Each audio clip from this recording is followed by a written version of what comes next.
रवि प्रदोष व्रत कथा। एक समय सर्व प्राणियों के हितार्थ परम पावन भागीरथी के तट पर ऋषि समाज द्वारा विशाल गोष्ठी का आयोजन किया गया। इस सभा में व्यास जी के परम शिष्य पुराणवेता सूत जी महाराज हरि कीर्तन करते हुए पधारे। सूत जी को आते हुए देखकर शौनकादि 88,000 ऋषि मुनियों ने खड़े होकर दंडवत प्रणाम किया।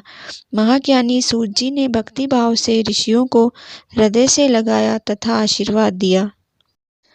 विद्वान ऋषिगण और सब शिष्य आसनों पर विराजमान हो गए। शौनकादि ऋषि ने पूछा, हे पूज्यवर महामते, कृपया यह बताने का कष्ट करें कि मंगलप्रद कष्ट निवारक यह व्रत सबसे पहले किसने किया और उसे क्या फल प्राप्त हुआ। श्री सूत जी महाराज बोले, आप सभी शिव के परम भक्त हैं। आपकी भक्ति को देखकर मैं व्रती मनुष्यों की कथा कहता हूँ, ध्यान से सुनो।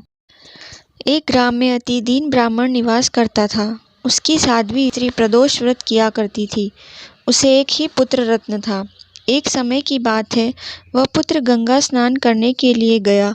दुर्भाग्यवश मार्ग में चोरों ने उसे घेर लिया और वे कहने लगे कि हम तुम्हें मारेंगे नहीं, तुम अपने पिता के गुप्त धन के बारे में हमें बतला दो।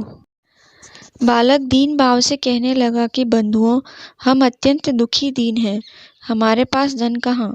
तब चोरों ने कहा कि तेरे इस पोटली में क्या बंधा है। बालक ने निसंकोच कहा कि मेरी माँ ने मेरे लिए रोटियां दी हैं। यह सुनकर चोरों ने अपने साथियों से कहा कि साथियों, यह बहुत ही दीन दुखी मनुष्य है, अतः हम किसी और को लूटेंगे। इतना कहकर चोरों ने उस बालक को जाने दिया। बालक वहां से चलते हुए एक नगर में पहुंचा। नगर के पास एक बरगद का पेड़ था। वह बालक उसी बरगद के वृक्ष की छाया में सो गया। उसी समय उस नगर के सिपाही चोरों को खोजते हुए उस बरगद के वृक्ष के पास पहुंचे और बालक को चोर समझकर बंदी बना राजा के पास ले गए। राजा ने उसे कारावास में बंद करने का आदेश दिया। ब्राह्मणी का लड़का जब घर नहीं लौटा तब उसे अपने पुत्र की बड़ी चिंता हुई। अगले दिन प्रदोष व्रत था। ब्राह्मणी ने प्रदोष व्रत किया और भगवान शंकर से मन ही मन अपने पुत्र की कुशलता की प्रार्थना करने लगी।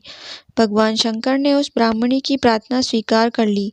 उसी रात भगवान शंकर ने उस राजा को स्वप्न में आदेश दिया कि वह बालक चोर नहीं है, उसे प्रातःकाल छोड़ दे, अन्यथा तुम्हारा सारा राज्य वैभव नष्ट हो जाएगा।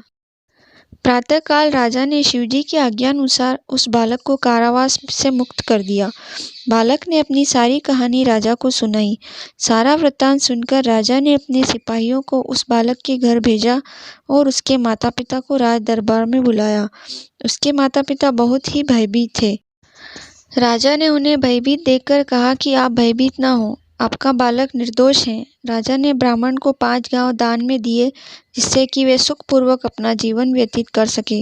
इस तरह ब्राह्मण आनंद से रहने लगा। शिवजी की दया से उसकी दरिद्रता दूर हो गई। अतः जो भी मनुष्य रवि प्रदोष व्रत को करता है वह सुखपूर्वक और निरोगी होकर अपना पूर्ण जीवन व्यतीत करता है। अगर अभी तक आपने मेरे चैनल को सब्सक्राइब नहीं किया है तो प्लीज़ वीडियो को लाइक और चैनल को सब्सक्राइब ज़रूर करें और बगल में जो घंटी दी हुई है उसे ज़रूर दबाएं, जिससे आगे आने वाली वीडियो का नोटिफिकेशन आपको जल्दी मिल सके। राधे राधे।